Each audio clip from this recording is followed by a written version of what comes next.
क्या आप भी अपने दोस्तों और रिश्तेदारों के कहने पे स्टॉक को खरीदते या बेचते थे? अगर इसका जवाब हाँ है तो आपने एक कॉमन प्रॉब्लम नोटिस की होगी। जब भी वो कोई स्टॉक बताते थे, अगर आप उसको खरीद लेते थे तो वो स्टॉक अगर थोड़ा भी गिर जाए या फिर उसमें थोड़ी सी भी सेलिंग आ जाए तो आप उस स्टॉक को बेच देते थे। लेकिन उसके बाद, उसके बेचने के थोड़े टाइम बाद वो बहुत अच्छी रैली कर देता था, तो आप वो रैली मिस कर देते थे, क्योंकि इसको पैनिक सेलिंग कहते हैं। और ये इसलिए आती है क्योंकि आपके अंदर कॉन्फिडेंस नहीं होता है। आपको नहीं पता था कि आपने किस रीज़न से उसको स्टॉक को खरीदा, आपने रिश्तेदारों और दोस्तों के कहने पे वो स्टॉक खरीद लिया। अगर आपको यही रीज़न जानना है और अच्छे स्टॉक खुद पिक करने हैं, अपने दोस्तों और रिश्तेदारों को खुद स्टॉक बताने हैं, या फिर उन्होंने जो स्टॉक बताए हैं उनको पता करना है कि वो जेन्युइन स्टॉक्स हैं कि नहीं, तो आप हमारी ये वीडियो में बने रहिए और इस सीरीज़ को फॉलो करते रहिए। मिलता हूँ मैं आपको इंट्रो के बाद।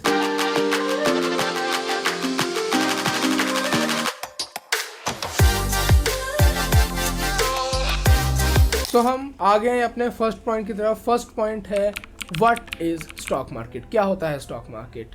स्टॉक मार्केट एक ऐसी जगह है जहाँ पे कंपनीज अपने आप को रजिस्टर करती हैं और उन रजिस्टर्ड कंपनी के स्टॉक्स के शेयर्स की आप ट्रेडिंग कर सकते हैं या फिर उनमें इन्वेस्ट कर सकते हैं। अगर आप किसी भी शेयर को खरीदते हैं और वो शेयर या फिर कंपनी अच्छा परफॉर्म करती है तो उसके शेयर की वैल्यू बढ़ जाती है और आपको प्रॉफिट होता है। लेकिन अगर वो कंपनी का स्टॉक अच्छा परफॉर्म नहीं करता और कंपनी भी अच्छा परफॉर्म नहीं करती तो आपको लॉस भी हो सकता है। ठीक है, तो इसी चीज़ को समझने के लिए हम आगे डिटेल में थोड़ी बात और करेंगे, लेकिन उससे पहले हम समझ लेते हैं अपने सेकंड पॉइंट को। What are stock exchanges, BSC and NSC. Stock exchanges क्या होते हैं? BSC, NSC, Bombay stock exchange, national stock exchange. बहुत सारे लोगों को यही नहीं पता होता कि ये होते क्या है, इनका काम क्या होता है। मैं आपको समझा देता हूँ। लेट सपोज मैंने और आपने डिसाइड किया कि मैं रिलायंस को 1400 पे खरीदूंगा और आप रिलायंस को 1400 पे बेचेंगे। ठीक है, तो इसके जो ऑर्डर हैं हमारे ब्रोकर से होते हुए, लेट सपोज जीरोधा आप स्टॉक से किसी ब्रोकर से होते हुए हमारे एक्सचेंजेस पे जाएंगे, एनएससी या फिर बीएससी पे, और वो वहाँ पे हमारे प्राइस मीट होंगे और हमारी क्वांटिटी अगर मैट हो गई तो हम स्टॉक को सेल या बाय कर पाएंगे। आप समझ गए होंगे। ठीक है, तो हम इसको डिटेल में समझते हैं। मैं आपको ले चलता हूँ अपर स्क्रीन पर। सो दोस्तों, आपने स्टॉक मार्केट में जो थोड़ी बहुत मैंने बेसिक्स बताने थे, बीएससी, एनएससी, स्टॉक या फिर शेयर्स के बारे में, वो आपने थोड़ा बहुत पीछे वीडियो में देख लिया होगा। अब जो मैं आपको बताने वाला हूँ वो थोड़ा डिटेल में होगा और हम अच्छी तरीके से समझेंगे और कुछ डिफरेंसेस की भी बात करेंगे। लेट सपोज रिलायंस को अपने आप को स्टॉक मार्केट में रजिस्टर करना है, तो रिलायंस क्या करेगी? सबसे पहले अपना आईपीओ करेगी, इनिशियल पब्लिक ऑफरिंग। ये मैं आपको आगे वीडियो में बताऊंगा क्या होता है ये। उसके बाद आईपीओ बीएससी में, फिर रिलायंस लिस्ट हो जाएगी, बीएससी या फिर एनएससी किसी में भी कर लेते हैं।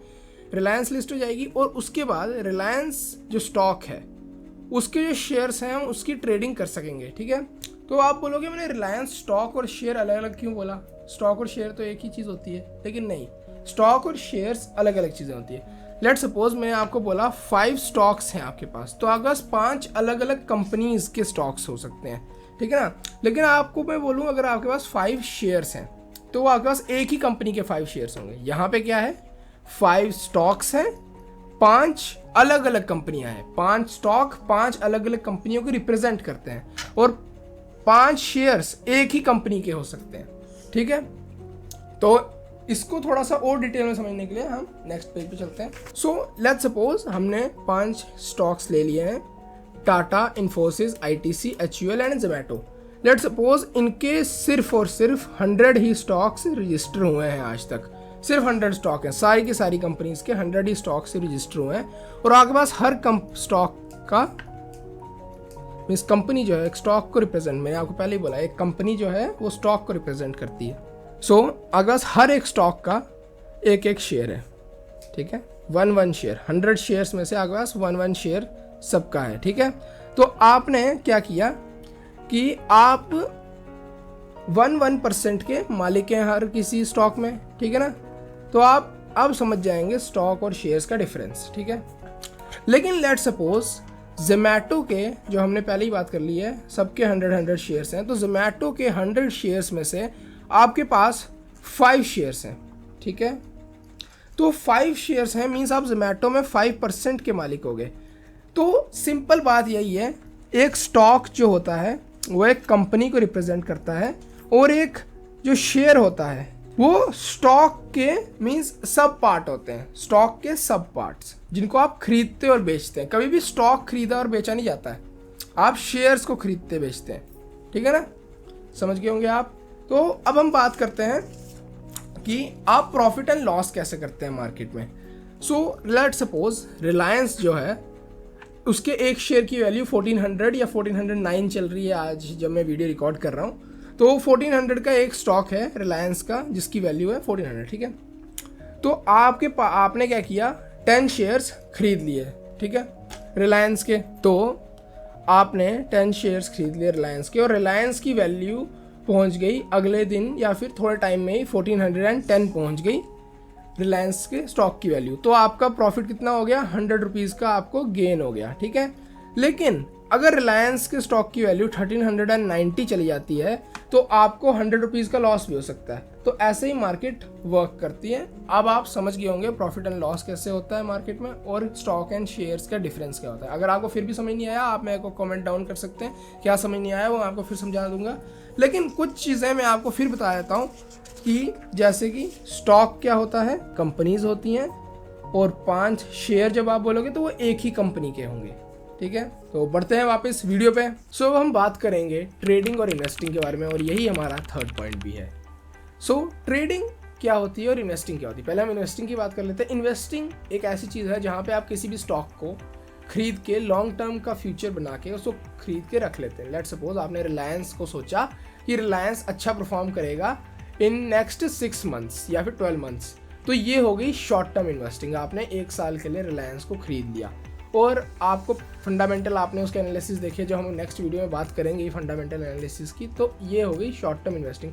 लेकिन अगर आपने सोचा कि टाटा स्टील या फिर टाटा मोटर्स, ये जो भी स्टॉक है इसको अच्छा परफॉर्म करना है आने वाले फ्यूचर में, आपने कुछ भी देखा उस कंपनी में या फिर उसके फंडामेंटल्स अच्छे लगे आपको, तो आपने उसको मोर देन 12 मंथ्स रखने की आपने सोचा, तो वो एक लॉन्ग टर्म इन्वेस्टिंग में आ जाती है। वैसे ही ट्रेडिंग भी होती है। ट्रेडिंग इन्वेस्टिंग का ही शॉर्ट फॉर्म है। जैसे आपने सोचा रिलायंस जो है 1400 पे चल रहा है आज जब मैं वीडियो रिकॉर्ड कर रहा हूँ, तो आपने 1400 पे रिलायंस को खरीदा और सोचा कि आज अगर ये 1405 पहुँच गया तो मैं प्रॉफिट बुक कर लूँगा। तो आपने 1405 में एक रैली को कैप्चर किया, एक छोटी सी रैली कैप्चर की छोटे टाइम के अंदर, तो इसको ट्रेडिंग कहते हैं। ट्रेडिंग शॉर्ट टर्म होती है, लॉन्ग टर्म होती है। ट्रेडिंग अलग अलग तरीके की होती है। मैं आपको टाइप्स ऑफ ट्रेडिंग बता देता हूँ। फर्स्ट होती है स्कैल्पिंग जो 1 से 10 मिनट तक के लिए होती है। उसके बाद होती है हमारी डे ट्रेडिंग जिसको हम बोलते हैं कि आज ही खरीदा और आज ही बेच दिया, इंट्राडे ट्रेडिंग भी बोलते हैं हम इसको। उसके बाद BTST, और ये 1 से 2 दिन के लिए होती है STBT, ठीक है। ये भी आपको आगे समझाएंगे अगली वीडियोस में जब ट्रेडिंग के बारे में पढ़ाएंगे, लेकिन अभी मैं आपको इसके बारे में इन डिटेल नहीं बताऊंगा ज़्यादा। मैं आपको इन्वेस्टिंग के बारे में थोड़ा डिटेल में बताऊंगा। फिर आ जाती है स्विंग ट्रेडिंग, 5 से 6 दिन के लिए हम इसको करते हैं। उसके बाद आ जाती है पोजिशनल ट्रेडिंग जिसको हम 3 से 7 हफ्तों के लिए हम इसको होल्ड करते हैं ट्रेड को। बस यही कुछ तरीके की ट्रेडिंग होती है। कुछ अलग अलग भी होती है ऑप्शन फ्यूचर ट्रेडिंग, वो भी हम उसको कंसीडर नहीं करते कि ये कुछ अलग टाइप की ट्रेडिंग है, वो उसको स्विंग भी मान सकते हैं। इंट्राडे भी कुछ लोग ऑप्शन इंट्राडे में कर लेते हैं। तो ये आप समझ गए, ठीक है। तो अब हम बढ़ते हैं अपने नेक्स्ट पॉइंट की तरफ। सो हमारा नेक्स्ट पॉइंट है how to invest in stock market. Stock market में कैसे इन्वेस्ट करना है। सबसे पहले आपको डीमैट अकाउंट खोलना पड़ेगा।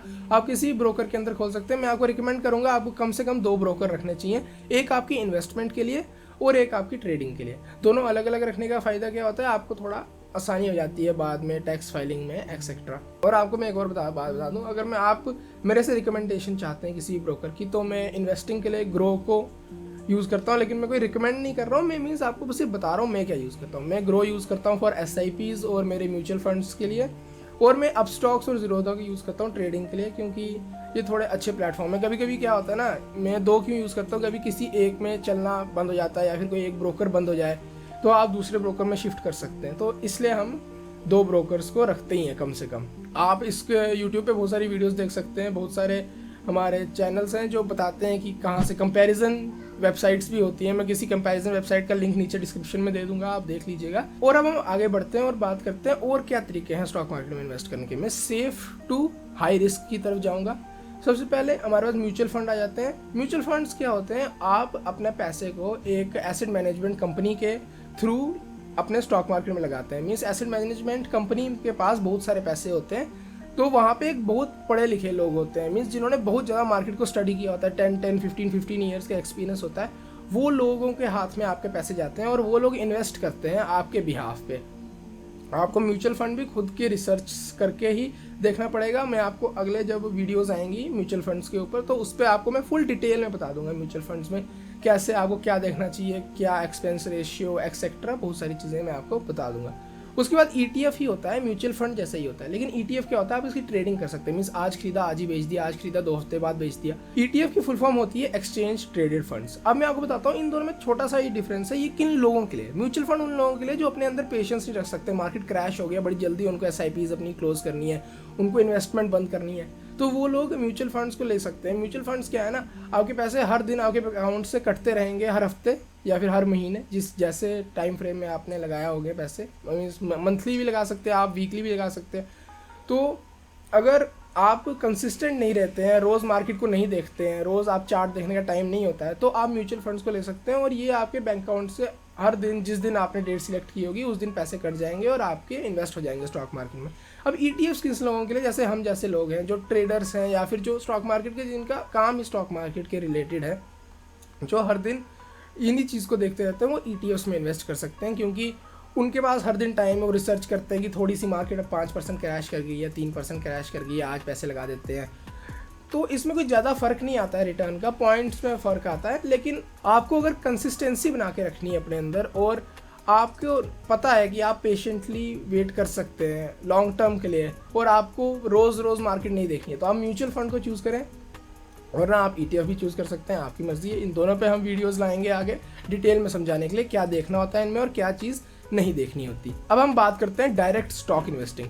ये हाईली रिस्की हो सकती है, इसके लिए आपको फंडामेंटल एनालिसिस मस्ट आना ही चाहिए। आपको इसमें क्या क्या सीखना पड़ेगा, एनुअल रिपोर्ट देखनी पड़ेगी, आपको बैलेंस शीट देखनी पड़ेगी, फाइनेंशियल्स देखने पड़ेंगे मार्केट की। ये अगली ही वीडियो, जो इस वीडियो के बाद वीडियो आएगी, वो ही इसी चीज़ के ऊपर होगी, आप इस चीज़ को देख सकते हैं, ठीक है।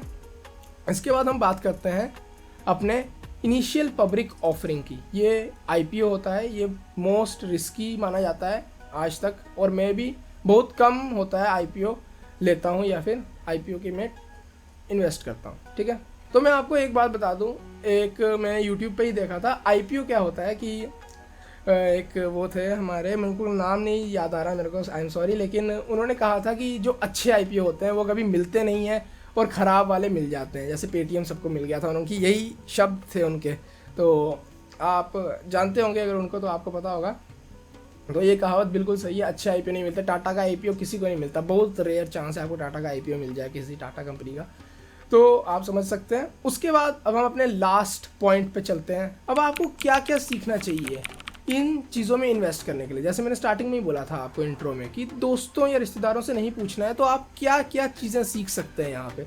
तो आपको फंडामेंटल एनालिसिस आना ही चाहिए अच्छे रिटर्न्स बनाने के लिए। किसी स्टॉक को खरीदने के लिए फंडामेंटल एनालिसिस आना चाहिए। अब आप पता नहीं कौन से तरीके से फंडामेंटल एनालिसिस करते हैं या फिर नहीं भी करते हैं, तो लेकिन आप मेरा तरीका अगर अपनाएंगे तो वो अच्छा है। मैं कहता नहीं हूँ, गारंटी नहीं देता कि हर स्टॉक ही परफॉर्म करेगा, लेकिन मैक्सिमम स्टॉक्स जो इसके अंडर आ जाते हैं इस फंडामेंटल एनालिसिस के, वो अच्छा परफॉर्म करते ही करते हैं। तो अगर आपको वीडियो अच्छी लगी है तो हमारे चैनल को सपोर्ट करें और वीडियो को लाइक करें और चैनल को सब्सक्राइब करें। जय हिंद, जय भारत।